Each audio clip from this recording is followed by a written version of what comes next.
जय श्री राम। हर एक वस्तु, व्यक्ति, स्थान की एक प्रक्रिया है जानने की।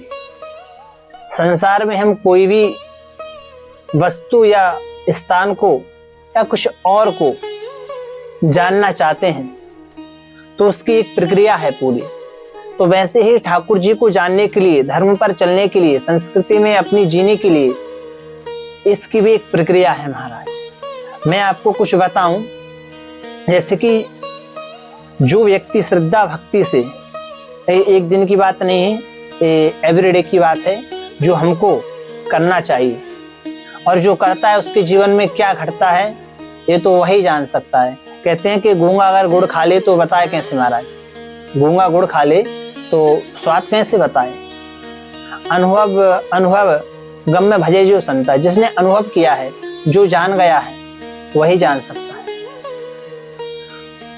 तो जो व्यक्ति प्रतिदिन श्रद्धा भक्ति से जीवन पर्यंत, जैसे कि 1 या 2 दिन या 3 दिन का विषय नहीं है कि आप 1-2 दिन किया, आपने 6 महीने किया, आपने 2 महीना किया और आपको वो वस्तु मिल जाए, नहीं। बड़ी बड़ी डिग्री लेने के लिए भी हमको सालों साल मेहनत करनी पड़ती है।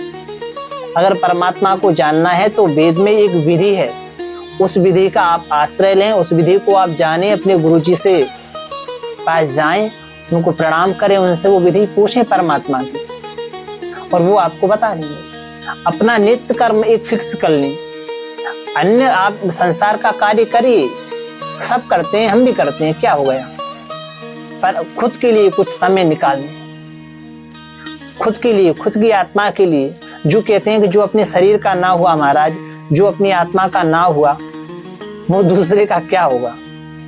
तो इसलिए कुछ समय संसार के लिए है, 24 घंटे में से 23 घंटे, तो 1 घंटा अपने लिए अवश्य निकालें। जो व्यक्ति श्रद्धा भक्ति से प्रतिदिन जीवन पर्यंत यथाधिकार क्या है, जो आपका अधिकार है, जहां पर आप जन्मे, ये नहीं कि आपको जो चीज मना किया गया है आप उसी को माने कि नहीं हमको यही वाला। जो गुरुजी मंत्र दे दें, जो गुरुजी विधि बता दें, उसमें संतुष्ट होकर उसको करिए। सबरी जी ने मतंग ऋषि से कोई आग्रह किया था कि मुझे भगवान मिल जाए, उन्होंने विधि बता दी कि राम राम करो मिल जाएंगे। केवट को नहीं मिले, गुहराज को नहीं मिले, यहाँ जटायु जी को नहीं मिले। भाई कुछ अलग से नहीं करना है। मैं वही कहूंगा आपको फिर से कि जो आप जाति वर्ण व्यवस्था में हैं वहीं पे आप अपने आप को स्ट्रगल करिए, आप मेहनत करिए, आप उद्यम करिए, भगवान आपको वहीं मिल जाएंगे। सदन कसाई को नहीं मिली, सदन कसाई तो मांस बेचते थे महाराज। रैदास कबीरदास को नहीं मिली, मीराबाई को नहीं मिली, सूरदास को नहीं मिली, धन्ना सेठ को नहीं। कितने ही उदाहरण हैं ऐसे। अलग से कहीं जाने, किसी वस्तु विवेक में या वस्तु स्थान में कहीं से नहीं, हरि व्यापक सर्वत्र समाना। और शर्त क्या है, बोले प्रेम से प्रकट होई में जाना। महादेव कह रहे हैं महाराज, हम और आप नहीं कह रहे, महादेव कह रहे हैं कि सर्वत्र व्याप है। पर जैसे कि सूर्य सब जगह है कि नहीं, वैसे ही परमात्मा सब जगह है। जैसे हवा सब जगह है, आकाश सब जगह है, वायु सब जगह है, पृथ्वी सब जगह है, ऐसी परमात्मा भी सर्वव्याप्त है, सब जगह है। व्याप्नोति इति विष्णु, जो सब जगह व्याप्त है वही विष्णु है महाराज। तो इसलिए जहां पर आप रह रहे हैं, ये आवश्यकता नहीं कि आपको घर में छोड़ के वन में जाना है, कि वन में छोड़ के घर में आना है। ये तो भगवान की कृपा है कि किसको कब कहां कैसे मिल जाए। देखिए विश्वामित्र जी को देखिए, वन में गए महाराज, भगवान नहीं मिले। दशरथ जी को देखिए, घर में रहे, ठाकुर जी मिल गए। तो वन में मिलेंगे कि घर में मिलेंगे, जंगल में मिलेंगे कि कहीं और मिलेंगे, ये तो वही जाने जिसको मिलना है। इसमें कोई दुराग्रह नहीं है। तो यथाधिकार जो दिया है यहाँ पर, यही दिया है कि जो आपका अधिकार है वैसे आप वर्ण व्यवस्था में रहिए, गुरु जी से लीजिए। और फिर स्नान, संध्या, गायत्री जप, पूजन जो आपके वर्णानुसार है, और उसमें आप गायत्री जप करते हैं आपके वर्ण में, संध्या है तो संध्या करिए। द्विज के लिए तो संध्या है, ब्राह्मण क्षत्रिय वैश्य के लिए तो संध्या बताई है, वेद अध्ययन बताया ही है। अन्न स्त्री शूद्र के लिए है तो वो प्राणों का पाठ कर सकते हैं। अच्छा, ओम का उच्चारण ना करें। जो ओम नमो भगवते वासुदेवाय कहते हैं उसमें से ओम हटा दें। नमो भगवते वासुदेवाय कह सकते हैं, ओम ना लगाएं। ओम की जगह श्री लगा दें, पर ओम ना लगाएं। श्री राम जय जय राम, ये सर्व सुलभ मंत्र है, इसको आप करिए। कोई आपको कहीं जाने आने की आवश्यकता नहीं है। तो जो नियम है उनको जरूर, आदि स्वाध्याय है, नित्य कर्म करता है, उसकी बुद्धि आत्मनिष्ठ हो जाती है। देखिए, जो व्यक्ति अपने स्वाध्याय में लगा है, जो व्यक्ति अपने धर्माचरण में लगा है, उसकी आत्मा आत्मनिष्ठ हो जाती है अपने आप में ही। ये कोई प्रदर्शन का विषय और बोलने का विषय नहीं है। जो करता है उसको वो अनुभव हो जाता है। बुद्धि हो जाने पर, जैसे आत्मनिष्ठ बुद्धि हो गई आपको, शनै शनै धीरे धीरे मनुष्य की बुद्धि, भ्रांति, जड़ता, विवेकहीनता, अहंकार, संकोच और भेदभाव नष्ट हो जाते हैं। जब आप इस तरह नियम का पालन करेंगे, नियम पर चलेंगे, तो ये सारे दुर्गुण जो आपके अंदर हैं महाराज, जो आपके विकार हैं, वो नष्ट हो जाएंगे।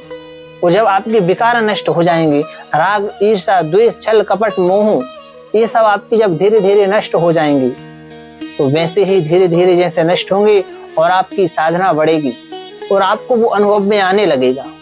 अब जो नहीं ही करता है तो उसके लिए तो क्या ही कहें। पर ये धीरे धीरे जब आप अपना नित्य कर्म करेंगे तो आपकी बुद्धि शनै शनै धीरे धीरे पवित्र हो जाएगी। और पवित्र बुद्धि में ही ठाकुर जी वास करते हैं महाराज।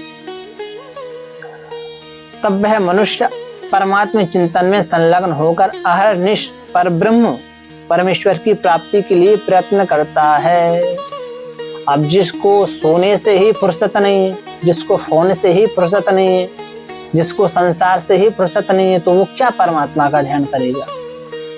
जो शास्त्र में विधि बताई है उसका आप अनुसरण करिएगा, उन नियमों से रहिएगा, तो देखिए जिनको आवश्यकता है या जिनको लगता है कि दर्शन हो, अनुभव हो, तो अपना जीवन ऐसा बनाइए। आपको निश्चित है ये वेद भगवान का, श्रुति की वाक्य कोई हमारा या आपका नहीं, इसमें उसे परमानंद की अनुभूति होने लगती है। कहीं अलग से कहीं जाने की, कोई करने की आवश्यकता नहीं है। जो नियम है उनको करिए। परमानंद की अनुभूति होने पर वह मनुष्य शनै शनै धीरे धीरे देवी गुणों से संपन्न होकर ईश्वरोन्मुख ही हो जाता है। धीरे धीरे वह देवी गुण उसके अंदर आने लगते हैं। कहते हैं कि उसके शरीर में ऐसा है और उसके शरीर में वैसा है। शरीर में तो भगवान किसी के नहीं आते, और उसकी बुद्धि ही वैसी हो जाती है, उसके अंदर विवेक ही वैसा आ जाता है कि वो अनुभव करने लगता है कि भाई यहाँ पर क्या है, ठाकुर जी की कृपा है कि नहीं। ईश्वरोन्मुख होने से वह मनुष्य परमात्मा के वास्तविक तत्व को जान लेता है। जब आप शुद्ध पवित्र सात्विक रहेंगे, सात्विक खाएंगे, सात्विक देखेंगे, सात्विक सुनेंगे, तो आपको अनुभव होने लगता है परमात्मा का, और फिर वह सदा सर्वदा के लिए जीवन मुक्त हो जाता है। इतना सा ही नियम करने पर कि अपने आप को आप साध लें, अपने आंखों से गलत ना देखें, अपने कानों से गलत ना सुनें, अपने मुख से गलत ना बोलें, अपने हाथ से गलत ना करें और अपने मन से गलत ना सोचें, अपने पैर से गलत रास्ते पर ना जाएं। इतना ही अगर आप नियम कर लेते हैं तो आपको परमात्मा की प्राप्ति हो जाती है। सत्यम ज्ञानम अनंतम ब्रह्म में परिनिष्ठित होकर आत्मोद्धार कर लेता है, अपनी आत्मा का उद्धार कर लेता है।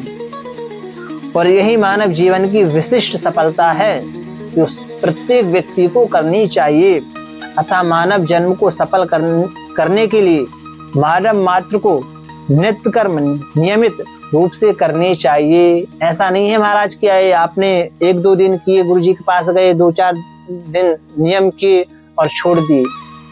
जीवन पर्यंत अगर आप इन सब चीजों को करें या कुछ ही साल करें, तो आपको सात्विक तरीके से कुछ ही साल आप रहिए, आपको अनुभूति होने लगेगी परमात्मा की। तो ये मानव जीवन का सौभाग्य है, भगवान की प्राप्ति करना और अपनी आत्मा का उद्धार हो।